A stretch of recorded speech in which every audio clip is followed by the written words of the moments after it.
All right, here we are, another episode of Flipping Houses for Rookies. Oh boy, oh boy, oh boy.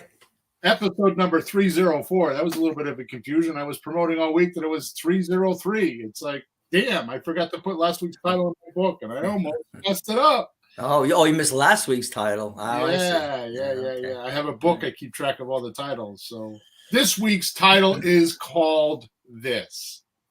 Would you rather be a sexy or rich rookie with creative real estate? Okay.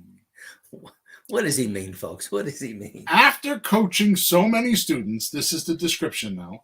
After coaching so many students, I have seen that each successful student hits this crossover point where they finally decide being sexy and looking good is not making them money.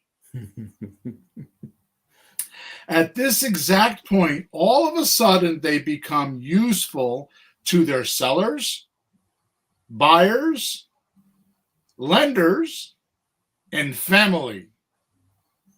I have also seen when this happens, most go on an information diet and shed the info glut they were blinded by for sometimes decades. Lastly, our society has some new deep-rooted problem. Oh, you think? Sorry. I stopped so you could say something, so I'm going to start over. Lastly, our society has some new deep-rooted problem of people self-diagnosing themselves. Oh, were you watching me yesterday? SDT is what I call it. SDT. Yeah, stands for diagnosing themselves. Oh, okay. So I thought it was going to be self-diagnosing trauma or something. Yeah, that could be too. For example, I have I have social anxiety, so I can't do that. But never being diagnosed by a doctor with this disorder. In today's podcast, we're going to put all the sexy and the excuses aside and dig into how to have the straightest path to the pot of gold at the end of the rainbow.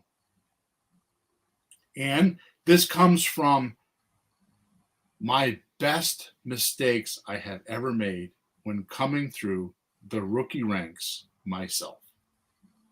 Well, that's interesting. That sounds actually quite real when you put it that way. You know, the mistakes. That sounds like real reality there, folks.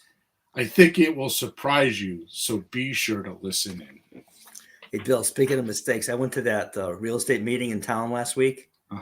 It was half experienced guys and half real rookies. These guys had no clue. It was almost funny. I felt so knowledgeable. I was like, wow, I've made some progress.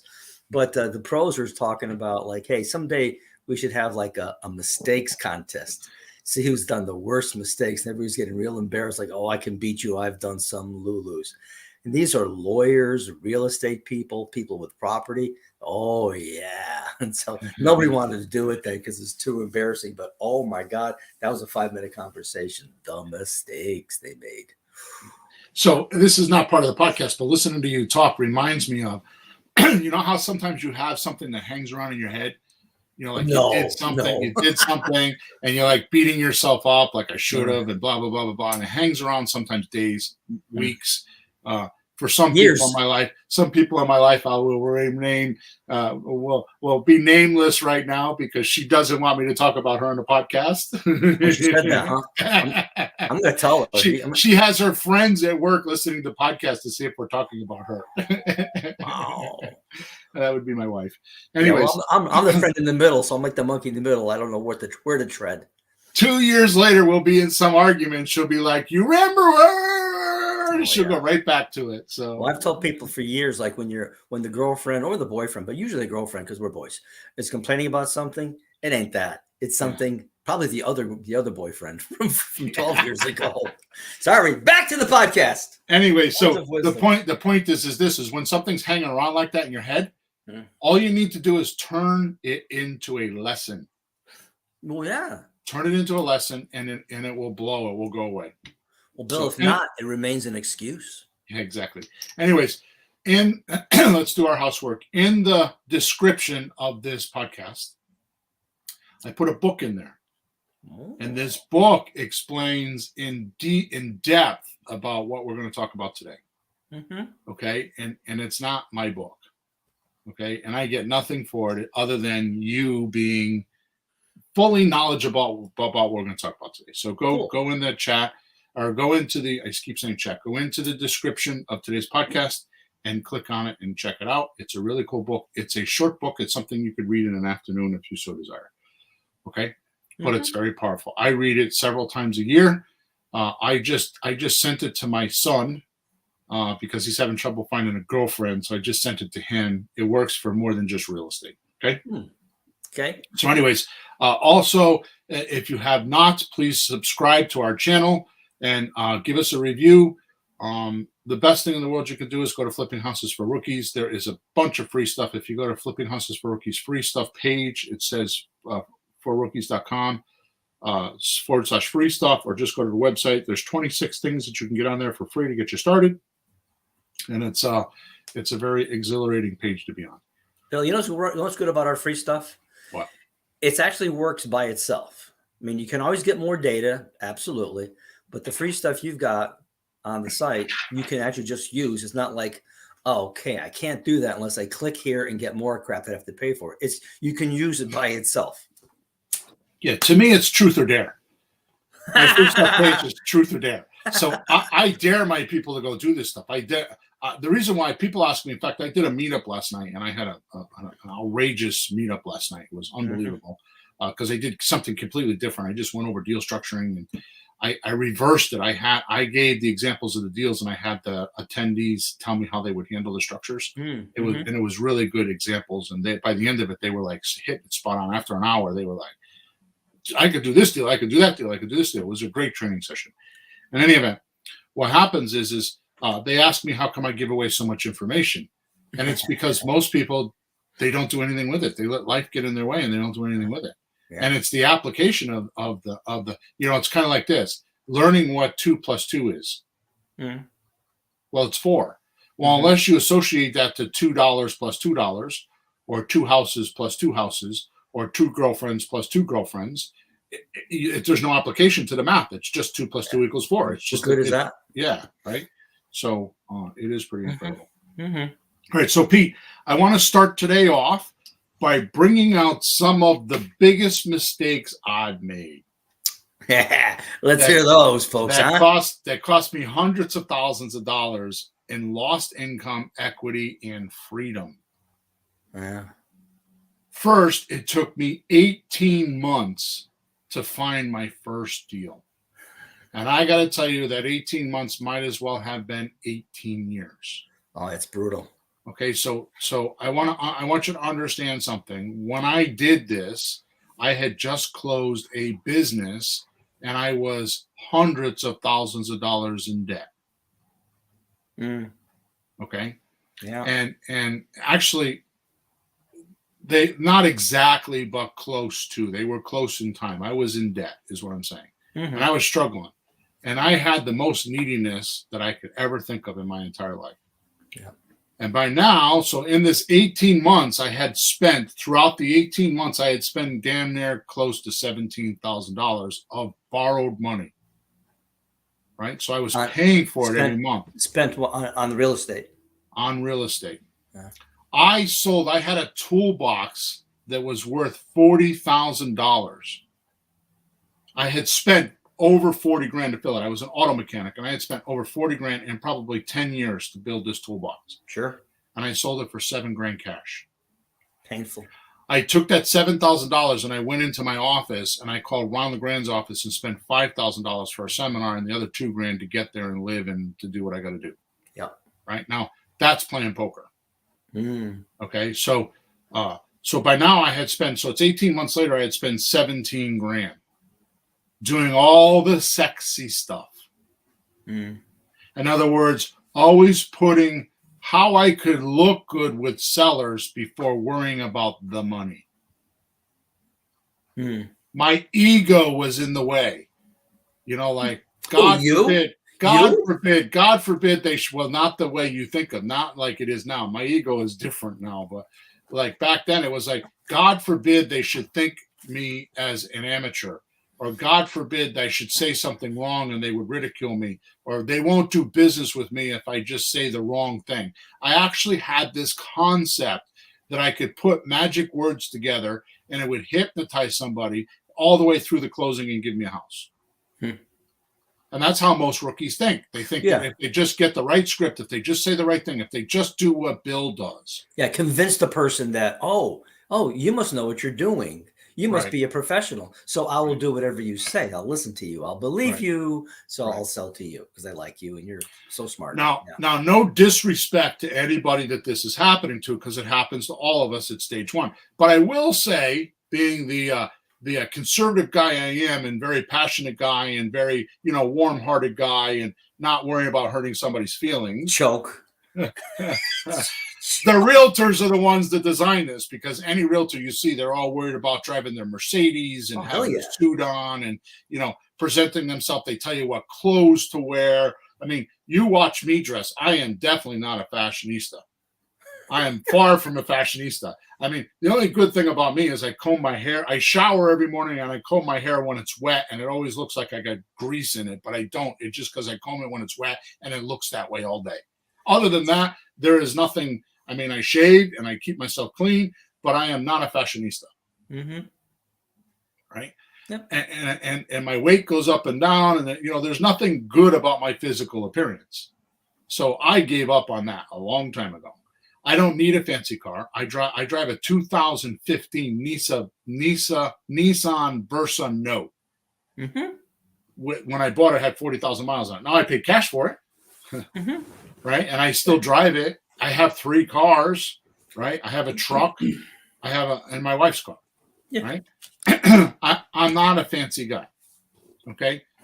The only thing that I'm fancy about, and I don't even mean to say this, it's just because I like them, is my cigars. I smoke $10, $15 cigars. Okay. Other than that, me, Pete. I am not fancy at all. Right? No, you're real. You're real as a heart attack. And and if it seems strange to walk in the house with you and you got your flippity floppities on and stuff, and your shirt not tucked in, it doesn't actually matter. My shirt's never tucked in.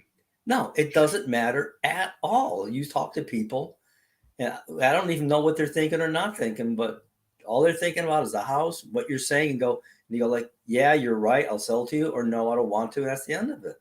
But it really doesn't matter. It's not fancy. I don't need all the sexy stuff. Folks, you want to, here's my musician's analogy. If you ever saw pictures of the Beatles before they were the Beatles, they were dressed up with slick back hair, leather jackets. They look like freaking like hoodlums. And then they get all dressed up in the nice suits because they got their manager, and they're on stage. And you got these Beatle suits and ties, and they look slick with their Beatle boots. They look stunning. And a few years later, they're in their jeans, and the Rolling Stones are in their jeans. And then guys are in shorts, baggy t-shirt, and flippity flops in like major bands like Nirvana and stuff, making bazillions, and nobody cared. They look like just Joe off the street. They don't even look good. Like, what the hell's the difference? Yep. Johnny Cash says, "Yo, real estate freaks, good morning." The joke's on him. We're here and he joined us. So who's the freak, him or us? Oh God.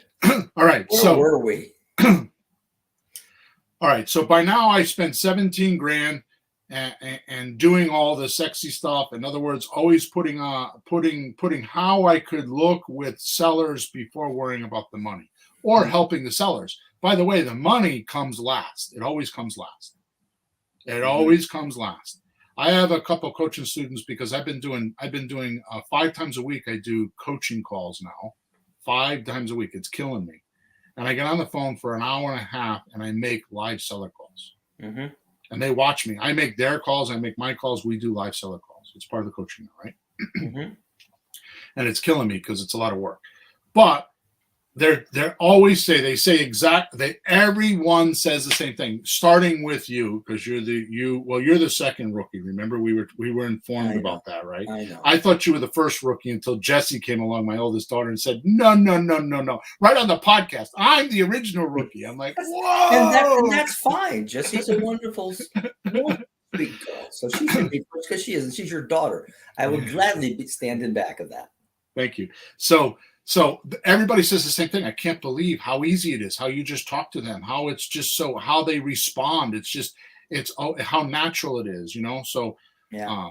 Anyways, so back then I was thinking to myself, while making offers, there is no way the seller is going to do this. So the sexy stuff, like I was worried about the words and the presentation and how I'm going to say it and the flow of the information and how to handle the objections. And I was stuck on all that stuff. Yeah. Right.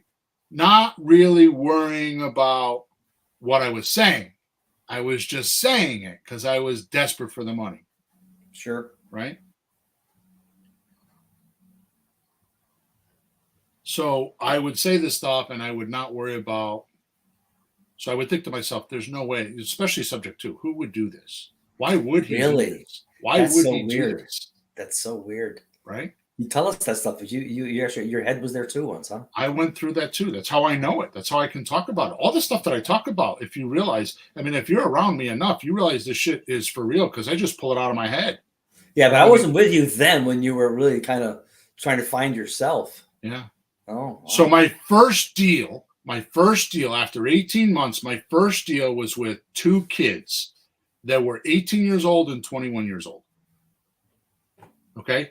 The parents had passed away and they inherited this house. Now get this, two kids, two boys, and about 16 or 18 dogs. I remember some of the story. Lived in this house, and it was a true ugly house. The basement alone. We spent 2 weeks and three guys in the basement. There was a 2x4 stood on edge and plywood on top on the floor. Right. So the 2x4 stood on edge, the long way. Yeah. To be sturdy. To be sturdy. Yeah. And they put 3/4 inch plywood over the top of it. And that was the floor on top of the concrete floor. That was the floor of the basement. Okay. And these 16 or 18 dogs pissed all over this and shit all over it. And it just stunk to high heaven. It took me weeks and a lot of study to figure out how to get rid of that urine smell. We did all kinds of things. Enzymes. I actually had a scientist come in one time. Actually, Jay. Yeah, Jay the scientist. Jay the scientist come in. He's a doctor trained scientist guy. And we finally got it close, right? But we worked hard. Now, I'm in this house and I'm pitching to them subject to, because back then I didn't know anything else. There was nothing else. I knew subject to because Ron LeGrand taught me subject to. Right? But what did you do if somebody said, I don't have a mortgage? Exactly. What'd you do? I didn't know what to do. That's funny. That's such a good deal, but you didn't know what to do. Oh my God. Yeah. So I pitched subject to because that's what Ron LeGrand taught me, right? And they if they were not closed on the idea, and I didn't know what to do. If they didn't like subject to, I didn't know what to do. And when I look back on it now, I can't tell you how many deals I walked away from. Of course, in 18 months, of course. Well, it's funny you say that because most people try to do wholesale because, you just buy something for free, sell it for free. 18 months, my ass. This was my first couple of years. This was after I did my first deal. My first deal was subject to. After the 18 months, I went 2 or 3 years only pitching subject to. That was it. Yeah. Nothing else. Well, at least you got some of those. Right. Then it happened. Right. Then so let's go back to the deal. So I'm in the house and pitching subject to, and they're like, I don't know. Yeah. And then it happened. It was like a ray of light. This is my first deal. Yeah. This chick walks in. She's like 22 years old and like a model. She was stunning. My jaw dropped. She was absolutely model perfect. Wow. Stunning looking girl. And acted like it. Yeah, well, of course. Okay. And so she listens to the last section of my presentation, the summary, right? So she gets the summary of how the deal could happen, and all she hears is in 2 weeks. That's right. So I leave the house, not having them closed. I leave the house like wondering, like, because I'm rambling all over the place and this and that, and I'm scattered, and I'm not doing a good job. And I look back at it now, and I could say that. Back then, I was thinking I was doing a real good job, right? I get to the car in the driveway, my car, and I turn around, and there she is standing next to me. And my heart was pumping because I'm like, uh-oh. Well, did you think she's asking for you for a date? I didn't know what she wanted. Well, I was a married guy with 2 kids, so that wasn't going to happen. But the point is, I had no idea why she was there. Like, was she pissed off? I had no idea. Yeah. She tells me, call back tomorrow, and he'll sign the paperwork. Wow. I'm like, okay. So that's the girlfriend, and she's in a house, stinks of piss with 17 dogs and the freaking brother. Like she needs this aggravation. She's a model. You better take good care of her. She closed the boyfriend to come live with her, I believe, and he got rid of the house. Yeah. And that made me a believer instantly on subject 2. I made $68,000 on that house because I broke all the rules. I renovated the house, right? Because I owned a gas station at the time, right? I owned a gas station, and I had all these customers that would come in. I used to pump 130,000 gallons a month, and it was all full service. And all these customers, contractors, they all came in. I just started calling them. Yeah. Right. I had it renovated, and at the end of the renovation, actually Jay, the guy we were just talking about, was doing part of the renovation, and he made a mistake with there was tile plywood, plywood that looks like tile, and he cut it wrong, which is common for Jay, right? So he cut it wrong, and I asked him if I could have the piece of plywood. He said, sure. And I spray painted on there house for sale, owner financing or something. I don't know what I put on there. House for bank qualifying, whatever. 2 days later, a realtor called me and asked me if I would do a co-broke deal, and I had no idea what it was. And I said, sure. How does it work? And I sold the house. I made $68,000. Right now, that's mistake number 1. Yeah, but what's the revelation you had? I'm getting to it. Okay. So the revelation is that subject 2 works. Now all of a sudden I'm not just repeating what somebody else told me to say. Now it's real to me. It happened in front of my eyes. It was real, and people say yes because it was really helping them. It was what they wanted. That was the revelation. Is it wasn't an offer. It was true help.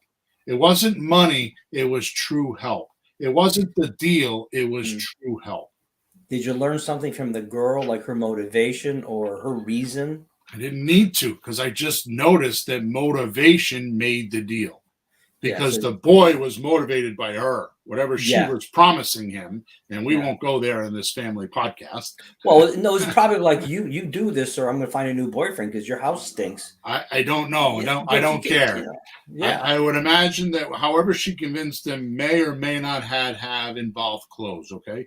So we'll just leave it at that. Okay. Now this brings me to mistake number 2 that cost me more than hundreds of thousands of dollars. See, back then, back in the day, Meriden, Connecticut was my farm market. I lived in Wallingford. Meriden was one town over. Yep. And now listen to me, because this is a long time ago. Listen to me carefully, because this is the truth. I had Robin Thompson and Than Merrill as my competition. Okay. This was before they were national speakers and gurus. Okay. Yeah. So I went a few years making just subject to offers while Robin and Than made their sexy cash offers, and I was losing deals. Even though my deal was better, they wanted cash. They wanted the mortgage out of the name, whatever. Yeah.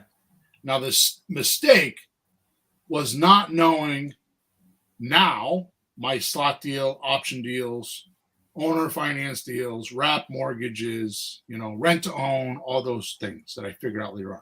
But this was the catalyst of, leaving houses and being in my car, sometimes with an acquisition manager that I was training, because I had one way early, right? Saying, why didn't we get that deal? Why did they say no? And we would dissect every deal. Now picture this.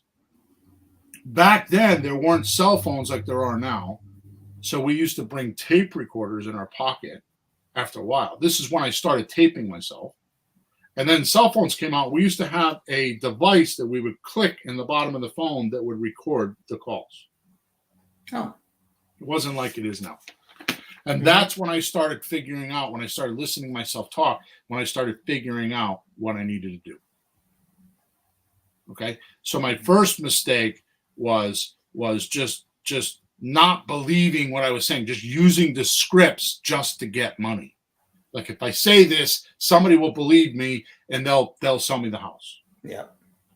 And then not believing what I'm saying, not being careful enough, careful, not like be careful, but having passion, caring about it. Yeah, caring enough.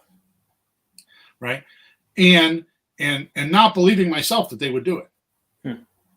And then the second mistake was only making one offer because that's all I knew. Sure. And I didn't work hard enough on that. Okay. Okay.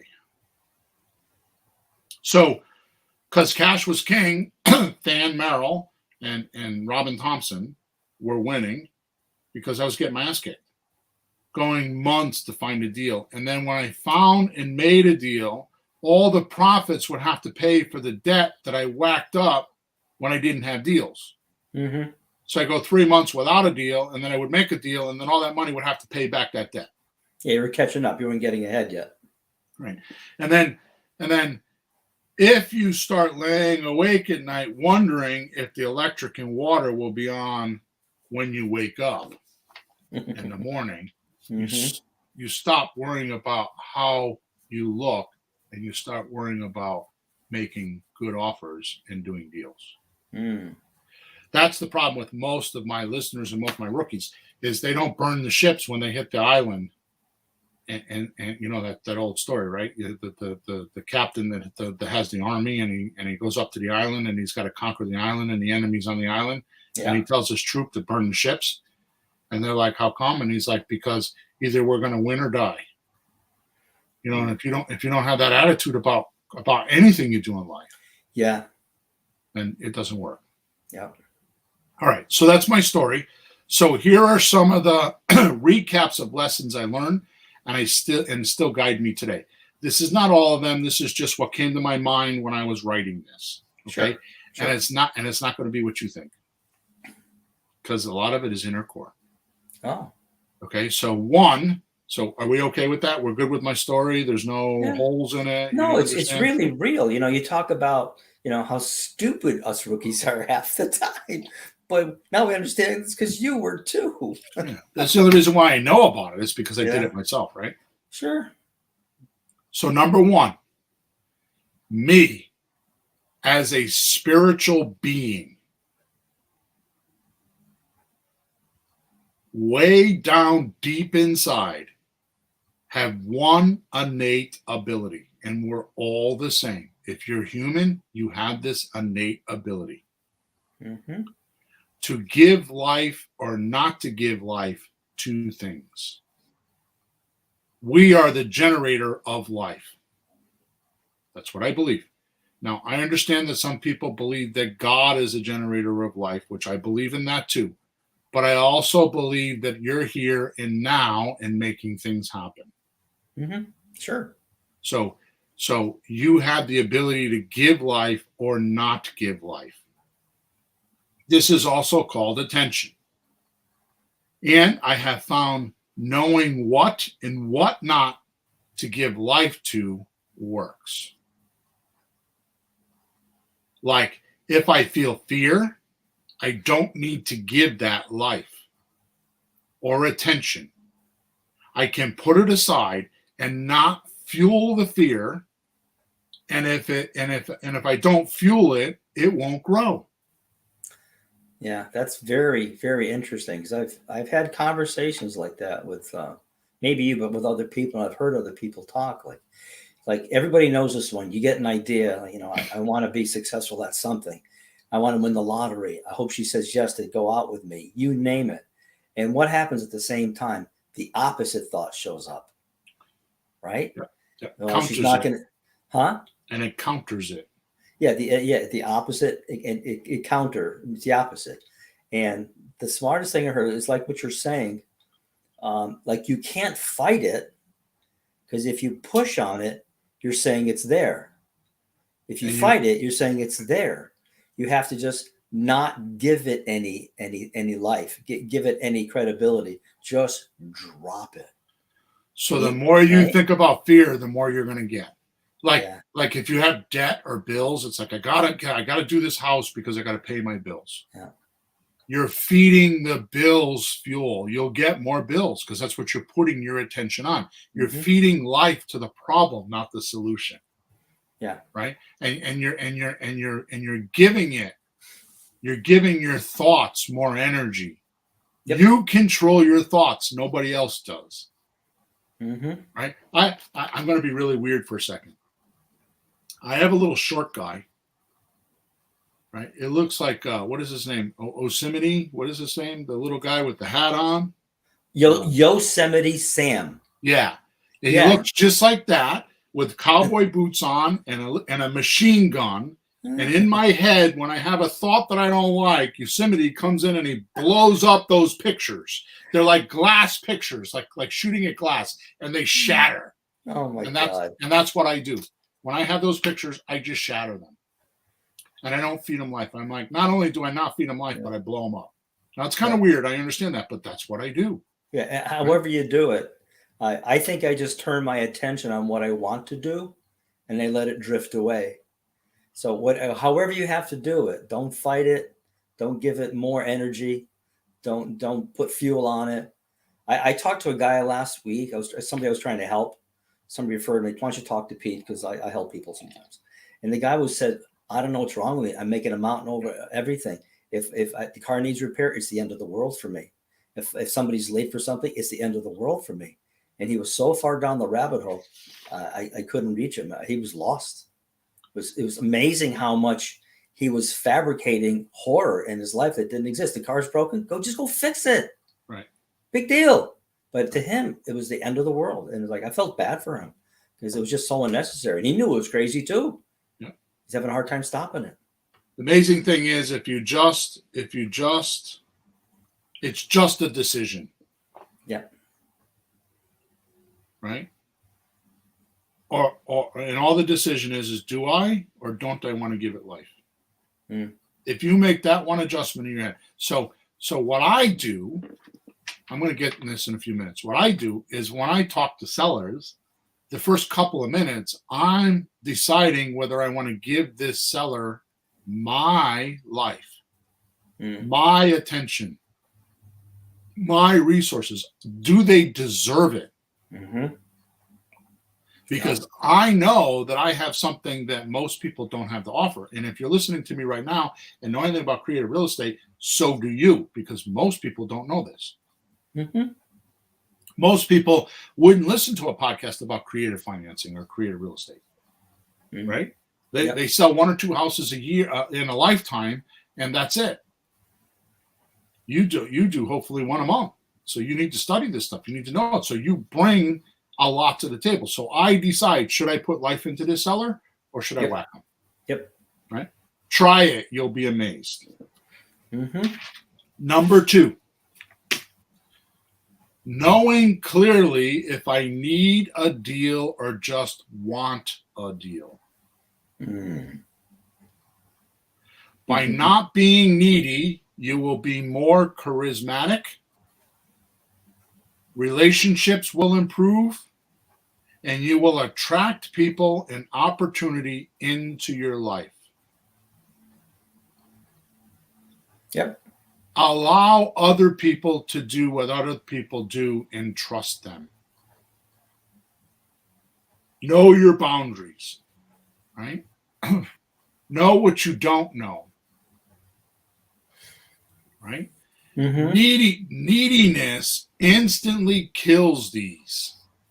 the charismatic, the relationships, attracting people in your life. Neediness instantly kills these. And your ability, excuse me, and your ability to influence shuts off much like a dining room light switch. Neediness instantly kills these relationships, charismatic, how to improve, how to attract other people, and your ability to influence others shuts off like you shut off a dining room light with a switch. Yeah. Not even a dimmer. Goes all the way off, right? Right. Put life into your goals, your interests, and your desires. And then start lining up sellers or just people with or with not them aligning to you. This is how to build confidence very quickly. Now, I always talk about putting yourself in line with progress. Right? Mm-hmm. So your goals, let's talk about that. Your goals and your mission should not be self-inflicted. They shouldn't be all about how you get something out of it. Mm.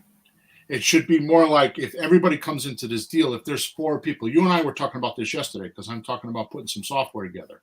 Right. And I'm talking about building a team. And right away, I'm complaining to you about some people that would be really good at it, but I don't feel like they bring anything to the table. They're not bringing life to the table. They just want what they want, and that's it. You know people like this. You work with people like this. They're all over the place. They're selfish. They only care about themselves. And you don't want that. You want people, I'm going to tell you, out of all the things that I ever read, about 6 months ago I read this, all the things that I ever read and studied, and you know that I've done a lot. I've done a lot on administration, on organizations, on communication, on sales, on real estate, all kinds of things, right? I used to lecture every Tuesday night. For 60 minutes, I would do a lecture every Tuesday night on business administration for 10 years. Yep. So I studied this stuff, right? Mm-hmm. And I didn't know this datum. You know what makes a good executive? I think so, because we've talked. What is it? Somebody who cares. That's right. Yeah. In fact, I just stumbled on this book because I was in another coaching group, and they're talking about this. In fact, I started reading it. I just started reading it, and I either want to buy it for you or have you buy it. It's called The War of Art. Yeah, not the art of war, the war of art. You heard it? Have you seen it? No, you were talking about it Monday night in the coaching calls. That's when I first heard about it. Yeah, which is interesting for me because I'm an artist. So the war of art would be something I should read. And he's talking about all these things. And I haven't read the books, which I'm sure once I start reading it, you guys will be hearing it on the podcast. But here's my point. If your life goals if your goals and mission are pro-survival, in other words, they affect the most amount of people that are involved. It's not just for you. It's pro-survival for you, the group, people, your family, whoever you're with. Society, your city, as much as you can do. So if it could be for you, like you said, your family, your business, mankind, the environment, like buildings and cars and you as a spiritual being and your religion, if it can help all of that, it's a good decision. So it's the greatest number of all those things that will help you do a pro-survival decision. Mm-hmm. If it helps all those, and I'll say it again, yourself, your family, your business, or your group that you're part of, right? Mankind, the environment you're in, your office, the desk, the city, right? Yeah. You as a spiritual being and your religion. If it can help all of those things, it's a good thing. Like, I know one of the things that I do is I make a lot of money. I give a lot of money away too. I give a lot of charity to our church. Right? I believe in that. So it's not, to me, it's not just about how many millions I have. It's what can I do with that money once I have it? How much energy can I create? How much life can I build around me that's better. Yeah. See, I look at it that if you flow in those directions, something has to flow back. If you try to pull everything into you, me, something will suck it back out, because flows go both ways. Yep. And if you're not sure, go listen to George Harrison's song, I, Me, Mine. I, me, mine. So how does this relate to real estate? Mm-hmm. Well, you as a person, when you feel this way and you have these core values and you're speaking to somebody, it just leaks out of you. Yeah. Because you're doing it for the greatest good. You're not doing it for any other reason. You're not just using the script because I told you to use the script. You're not just using the script to try to buffalo somebody or swindle them into saying yes. Yeah. You really mean it, and you're really trying to help them, and they feel that. They know that. The word perceived means communication without voice or without noise. It's the feelings. It's the anger. It's the happy. It's the body motion. It's the energy you're giving off is perception. It's all those devices that you feel when you're around someone. Yeah. That's perception. And the perceptions you give off are way more powerful than the words you use. And that's the trick. That's the trick. Right? But back to your point, if you actually care, there is no script or instructions how to do it. You just care. I mean, I think I just did probably the most powerful thing I can do with a lady, which I'm trying to buy a house with us from. And it's going back and forth. Her ex-husband's trying to fix it up a bit because he's stubborn. I said, I'll buy it just the way it is. Just let me go see it. I said, no, he's got to fix this and paint it and put the counter. Oh, my God. By the way, anybody who can help us hang mirrors? I could have said, no. But I said, hang on a minute. Oh, I got a guy in your area, and I gave her the number. And I said, sorry about how your husband's driving you nuts. She goes, I think I'm going to start drinking again. He's driving me. And Pete, if you come to see the house, bring a bottle of Advil. He's going to give you a headache. It was like that. And I was just empathetic. And I gave her the name of the guy. And she said, you brighten my day. Nice. Now, I wasn't trying to kiss up to her or anything. I was just being nice. How hard was it to look at my phone and give her a phone number? Which, by the way, you bring up a good point. Kiss up to her. It can't be fake. No. You can't pretend. You can't be an actor like on TV. See, here's one of the biggest problems with our society today. Yeah. We get influenced by a television. Mm-hmm. And what makes television? Actors and actresses. Mm-hmm. It's not real. It's fake. But they're so good at it, they make it look real. Yep. And they're influencing our children and us. Even the newscaster. They're scripted by what somebody else wants them to say, and they get paid more and more money on how well they can act it and make you believe it's real. Yep. All right. Number 3, ruthlessly knock people off the pedestal. Don't worship people you want to be or become. It's okay to want to be like them as a goal, but don't worship them. Now, I talked about this in other podcasts. The best thing you can do is you could be strict with your behaviors, not your results. You want to lose weight, you don't say, I want to lose 50 pounds. You start with, I better not eat that cupcake. Mm-hmm. And I need to get up tomorrow morning at 7 instead of 8, and I need to go to the gym. You need to control things that you have control over. Right? So when I'm talking about here, when I say don't worship people, maybe you worship their behaviors, but not the people. Mm-hmm. Right? Here's why. When they are on a pedestal, in your mind, not theirs, sometimes, I have friends, which we won't talk about, but they think they're on the pedestal, and they're constantly looking down on me. You're slaving to their mission. Mm-hmm. Not yours. Just don't give your power of giving life away by putting them on a pedestal. Yep. You're allowed to have your own missions, your own goals. You're allowed to have your own feelings. You're allowed to help people. Help is the human being's number one problem. People have so much trouble with help. Yeah. They either can do it too much or they can't do it too little. That balance of how much you help people is always going to bug you, because if you're not making any money, you'll think, I'm helping too many people. I need to get stiffer. I need to get stronger. I need to be a little meaner, right? And then if you're too mean, then you start thinking to yourself, if you're cognizant of it. Some people are not cognizant of it. They're so far introverted. They're so far inside of themselves. They have no idea there's a world out there that even exists and that they're affecting anybody. Mm-hmm. But if you can actually pull yourself out and say, I could help somebody a little bit more. Help is a big pay for a spiritual being. Yeah. You as a person help. Why do you think religion is so good? Religion in our society, no matter what it is, Catholic, Protestant, Jewish, it doesn't matter. Religion works so well in our society because A, you can help, and B, it keeps your ethics in. It keeps you as a person good.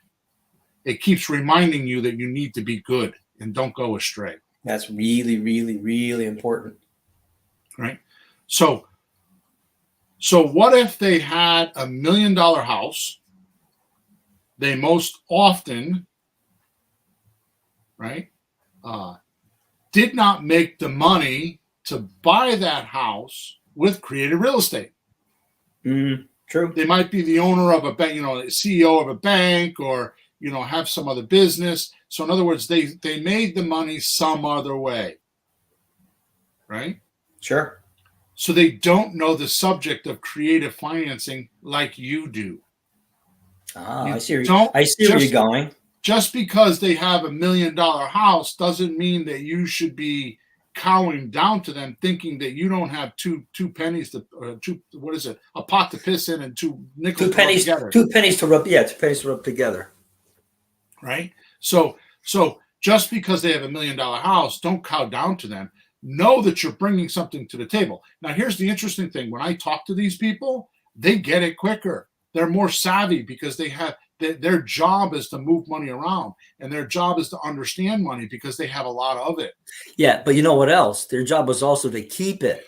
When you don't have money, you don't think. The first thing I did when I got a deal or two, when I had actual chunks of money, like, holy crap, Mary, what do we do with the money? Like, right. Holy Jesus, how do we hang on to this? Right. And they have money, so they have to think, how do I hang on to it? How do I make it work for me or make more out of it? Not just get, I just want cash in my pocket today. They actually understand that. Most of our rookies listening to us right now are no different than lottery winners. They make $1 million and a year later they'd be broke because they don't spend the time on the things that we're talking about. Why would we be talking about this profound stuff on a creative real estate podcast? Because this is where it's at. This is what nobody else is worth. It's not sexy enough. This is not seminar material. People would not pay $5,000 to come to a seminar to hear this. But this is what the guys who know what they're doing and have the money, this is what they know and this is what they do, right? Yeah. So that's why when you want to hear about, you want to talk to successful guys and you want to pull back the curtain, I get offers all the time. Bill, I want to work with you. Can I do a deal? I'll work for free. Can I just see what you do? Well, this is the stuff that I do. Right? And I'm telling you right now. Right. So you have this guy with this $1 million house, right? If you have them on a pedestal, they can only look down on you, right? Mistreat you, belittle you, or just be a dick to you, right? The only thing you should put on a pedestal is your mission, interest, and desires, nothing else. So if this person is mistreating you and looking down at you, you don't have to deal with them. You don't have to put life into that. You don't have to even argue with them. You don't even have to be right. You don't even have to justify why you're giving your offer. Just say, sorry, I can't do business with you, and hang up. Yeah. Right? I like your line. He goes, I'm sorry, that doesn't fit our program. Yeah. I love that. Like, we have a program. But it's true. This is what we do. And might as well call it that. I'm sorry, this doesn't fit our program. Good luck. So I know we're almost out of time and I have a couple more pages here. So just take a minute and just explain and don't do a long thing, but the first time we were in a house and I walked in after you found a deal and you worked hard to find this deal and we did all the due diligence and we walk in the house and in the first 3 minutes I say, I'm not your guy. Okay. I'm not sure which one that is, but I think there's one I thought of. It's in Newington right down the street from me. Yeah, it was 3 minutes in the house. He was a landlord. He had like 5 houses and his knees were getting busted up and he's just getting tired of doing the work. And he's thinking, oh, well, maybe I should start selling these things. When you're talking a few minutes, in 3 minutes, you go, I don't think I'm your guy. And I just tried not to move or make a face or anything, just like shut up and just see what he does next. But then what happened was the guy goes, well, and the conversation continued. So I withdrew because he's trying to bang me over the head and he's trying to get me to bring him a bag full of cash. Yeah. He wants it all on his side. He doesn't care about me. See, sellers are like that. Sellers are asking what they want, not considering where you're going to get the money from. Not that you have to go to a bank or get approved or have an inspection and do all the legal stuff. Mm-hmm. They aren't thinking of that. They just are only thinking of themselves. Oh, so the shoe fits on their foot too, huh? They're thinking of yourself only. But Bill, imagine the seller who only cares about himself and a buyer who only cares about himself. No wonder things don't work some days. Exactly. So you have to be strong enough and stand above that to get the guy through it. You're like a social worker at some point, right? You need to go through the psychology that they're going through. You need to go through the scale of going from apathy up through anger into antagonism up into cheerfulness, right? That you just need to get them up the scale so you can talk to them. And sometimes that takes work. Now, I'm not saying that you need to be a psychologist, and I'm not even saying that you need to go off and do all that kind of stuff. You know, what I am saying is that if you talk to enough people, you'll start to notice the same things happen all the same. Every single seller is the same in my head. And when you realize that all sellers are the same, then you don't need to learn 100 million things because every seller is different. All sellers are the same. You'll hear the same things over and over and over again. You know, Pete, just as another side note, this cracks me up because I've been doing every single day in the coaching, right? And if in the Deal Hunting Monthly Mastery, I've been inviting those guys too. So if you're in the Deal Hunting Monthly Mastery, which is $97 a month, you could be on these coaching calls presently. It won't stay that way forever. I get on the calls, and one of the things that I'm being a jerk about is I'll say a couple times a week, I'll say, gee, why aren't you guys making calls? Right? Mm-hmm. Because you just saw me make calls for 45 minutes and nobody picked the phone up. What are you afraid of? Leaving a message? Yeah, some days nobody answers, but you're dialing, man. You're dialing. So what are you afraid of? And then what happens is you leave messages for 45 minutes or an hour, and you do that for a day or two, you all of a sudden it switches, like you were talking about outflow equals inflow. So the outflow is too much, and you're like, all I want to do is just talk to somebody. It switches your mind sweat. You trick your subconscious mind into wanting to talk to somebody because you just leave messages. To think that one phone call could make you 10, 20, in our case, sometimes $90,000 or $100,000. Yeah, and it's just any one single phone call. So it's like, hey, where's that phone number? Where's that number? That could be the one. Like, I lost it. But that could have been the one. Exactly. So you try to do it, keep on top of it. Number 4 and final one for today. Not being sexy or nice sometimes. In other words, worrying about what the other person's thinking about you more than what you think about yourself. Yeah. If you expect the world to be fair with you because you are fair, you're only fooling yourself. Sellers want what sellers want. They don't care about you. Yep. Right?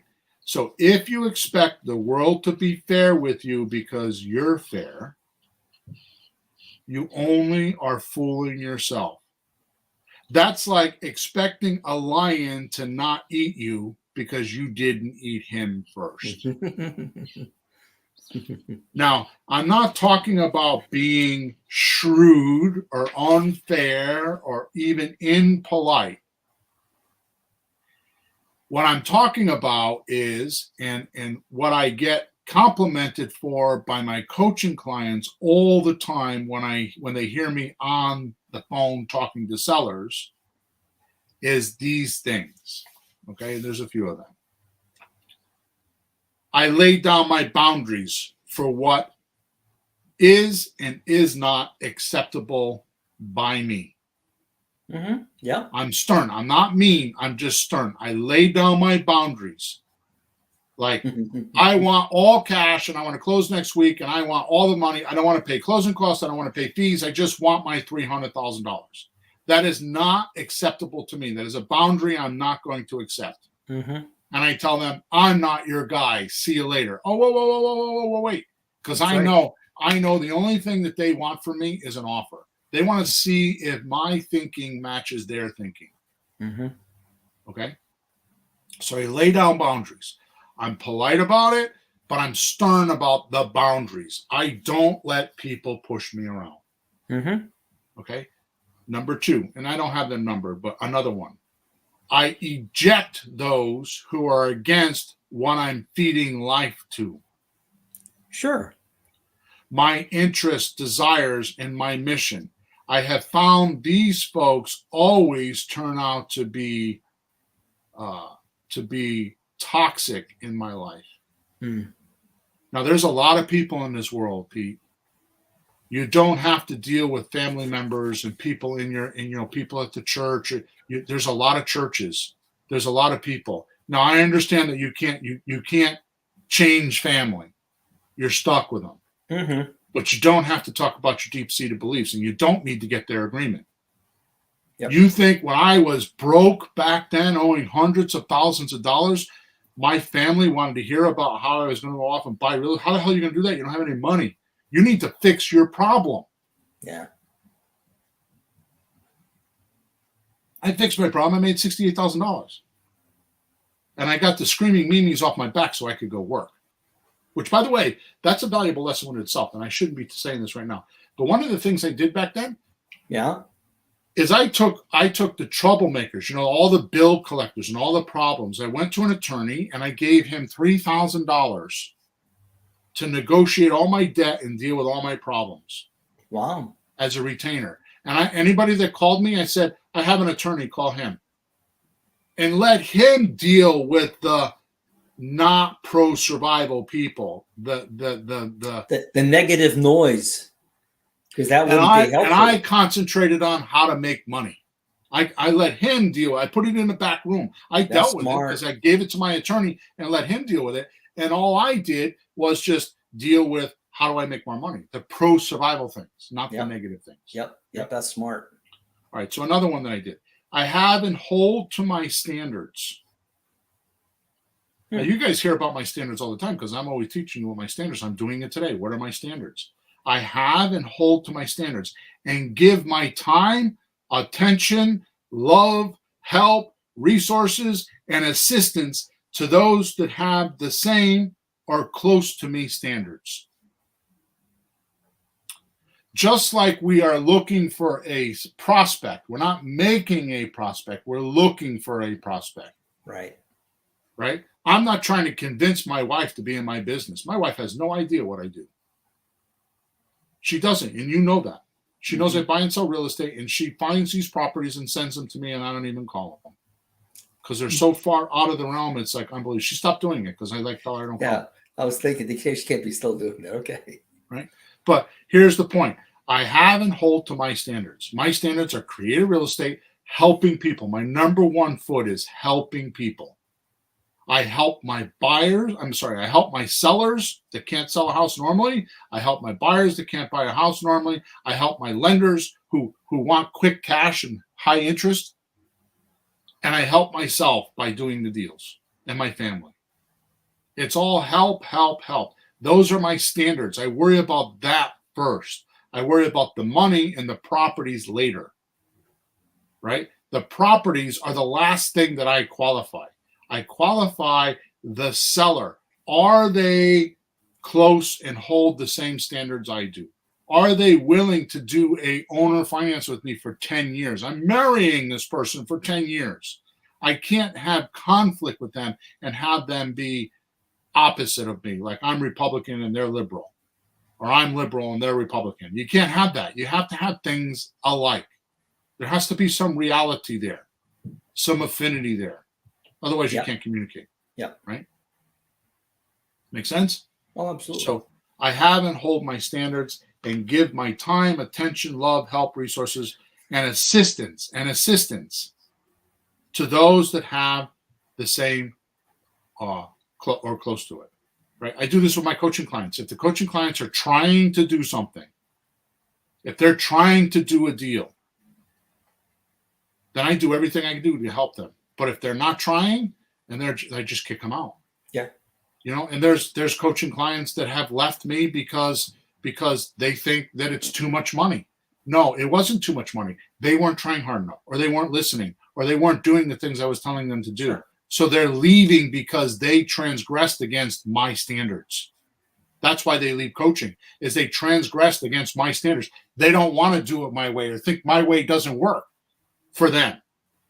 They don't realize that they transgressed against my standards. They didn't dig in and find out what they really need to do, and they didn't burn the ships to make sure it would really work. That's why they leave. Mm-hmm. Here we go. And you know this. I never respect someone who doesn't respect me back.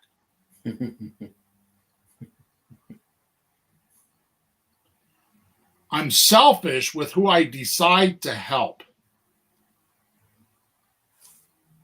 This is new for me because I used to want to help everybody. Oh, yeah. I remember we've had conversations about that. I'm selfish with who I decide to help. I don't give a quarter to anyone trying to steal my help. Believe me, I get a lot of people that come after me that want me to help them with creative real estate, partner with them. That's the biggest one. I get people come and say, how about if we partner? I'll do all the work for free. I mean, you did that, right? And I say to you, why would I want to do that? I don't need you. What do I need you for? To bring me a deal? I'll give you $500 or $1,000 to bring me a deal. I don't need you to partner with me. Yeah. No, I actually said I didn't want to partner. It says I'll work for free as long as I learn how to do it. And I don't care. Whatever you need, you get. But the next thing I did, which no one else has done, which is why I'm the only one still here, is I asked you what you needed. Yep. And I got us on a radio show. Yep. Because I don't believe in just sucking things dry, because that doesn't work. And that's why we're still here, because I help you, you help me. Your exchange is dynamite. Your exchange with me is dynamite. And it has nothing to do with, a lot of times it's just listening to me complain. You know? But that's important. You need a sounding board. I can just let you talk and you'll figure it out. And then I'll say something, then you'll figure it out, and then you'll figure it out, and then we're fine. But that's what a lot of people don't know how to do. And it's not just real estate. It's just in friggin' life. Jesus Christmas. Go. If you do that for your sellers, you'll have more sellers. So I don't give a quarter to anyone trying to steal my help or is not sincere about how I can contribute to them or their cause. If they don't see my value after a few minutes or after an hour or after a couple conversations, see ya. They aren't of the same values of me. If they don't see my value, what I can bring to them and how I can help them, whack them. Bottom line today, destroy your fake social veneer or party personality. You know, that personality you put on when you go into a group or a party and you're like, they don't know you. You're just faking it. Be honest. Know your boundaries, standards, interest, and mission. Be passionate about it. Feed it life. Give it your attention. And everything else, after a while, will align to it. And if it doesn't, don't accept it. It's okay to do that. Protect them as if they were the only oxygen you have to live. Go through life meeting people and aligning those people to your core values. And help those that desire your life, your abilities, your attention, and your force. Yep. And you will soon watch everything start to fall in place. Most definitely, sellers will start to treat you differently. You will be liked and respected and make deals. This I promise. A bit profound today, but it's true. No, I totally concur. Right? All right, so I put a link in the description to a book. I'm not going to tell you who wrote it. I'm not going to tell you anything. Just go get the book. I think it's a paperback book. I think it's $10 or $13. And you could get who I got this material from. You know him because I've talked about him before. I'm not going to promote it. I'm just telling you that go get the book because it will help you with these things I'm talking about. Yep. Make sure you subscribe to us. Make sure you like us. Make sure you go to Flipping Houses for Rookies and check out all the free stuff. And if you have any questions or need my help, go to support on the Flipping Houses for Rookies website, and I will answer your questions personally. See you at the next one. See you if you're here, or meet you at the next podcast, which is going to be episode number 305. Over and out. Have a good week.